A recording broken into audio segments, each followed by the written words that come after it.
ಧರ್ಮಸ್ಥಳ ಹಿಂಗಾಯ್ತು ಅಂತಾರೆ. ಸರ್ ತಪ್ಪು ಸರ್. ಯಾವ ವ್ಯಕ್ತಿ ತಪ್ಪು ಮಾಡಿದಾರೋ, ಯಾವ ವ್ಯಕ್ತಿಗಳಿಂದ ತಪ್ಪಾಗಿರುತ್ತೋ ವ್ಯಕ್ತಿ ಹೆಸರು ಇಟ್ಕೊಂಡು ಅಟ್ಲೀಸ್ಟ್ ಮಾತಾಡಬೇಕು.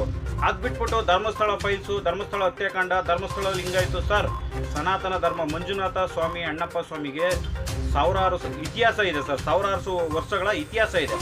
ಆ ಹೆಸರನ್ನ ತಗೊಂಡು ಇವರು ಇದನ್ನ ಮಾಡೋದು ತಪ್ಪು. ಆ್ಯಕ್ಚುಲಿ ಏನು ಗೊತ್ತಾ ಸರ್, ಈಗ ಪ್ರಾಬ್ಲಮ್ ಮಾಡೋನು, ತಪ್ಪು ಮಾಡೋನು ಅವ್ರ ಹೆಸರು ಇಟ್ಕೊಂಡು ಹೇಳಿ ಇಂಥವ್ನು ತಪ್ಪು ಮಾಡಿದ್ದಾನೆ, ಇಂಥವ್ನು ಹಿಂಗೆ ಮಾಡಿದ್ದಾನೆ ಅಂತ. ಧರ್ಮಸ್ಥಳ ಅಂತ ಯಾಕೆ ಹೇಳಬೇಕು?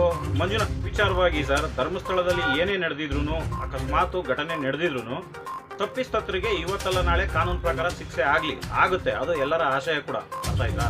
ಬಟ್ ಯಾವುದೇ ಆಗಲಿ ಪವಿತ್ರ ಕ್ಷೇತ್ರ, ಪುಣ್ಯ ಕ್ಷೇತ್ರ ಧರ್ಮಸ್ಥಳದಾಗಲಿ, ಮಂಜುನಾಥ ಸ್ವಾಮಿ ಹೆಸರಾಗಲಿ, ಅಣ್ಣಪ್ಪ ಸ್ವಾಮಿ ಹೆಸರಾಗಲಿ, ಯಾವುದೇ ಕಾರಣಕ್ಕೂ ಯಾರೂ ಕೆಡಿಸುವಂಥ ಕೆಲಸಗಳನ್ನ ಮಾಡಬಾರ್ದು ಸರ್. ಆಪಾದಿತ ವ್ಯಕ್ತಿ ಮೇಲೆ ಆಪಾದನೆ ಮಾಡಬೇಕು, ಆಪಾದಿತ ವ್ಯಕ್ತಿಗಳ ಮೇಲೆ ಆಪಾದನೆ ಮಾಡಬೇಕು. ಧರ್ಮಸ್ಥಳ, ಧರ್ಮಕ್ಷೇತ್ರ, ಪುಣ್ಯಕ್ಷೇತ್ರ ಅಂತ ಹೆಸರು ಕರೆದು ಧರ್ಮಸ್ಥಳ ಫೈಲ್ಸು, ಧರ್ಮಸ್ಥಳ ಕರ್ಮಕಾಂಡ, ಹತ್ಯಾಕಾಂಡ ಅಂತ ಎಲ್ಲ ಕರೆಯೋದು ಯಾರಿಗೂ ಶೋಭೆ ತರೋವಂಥದ್ದಲ್ಲ.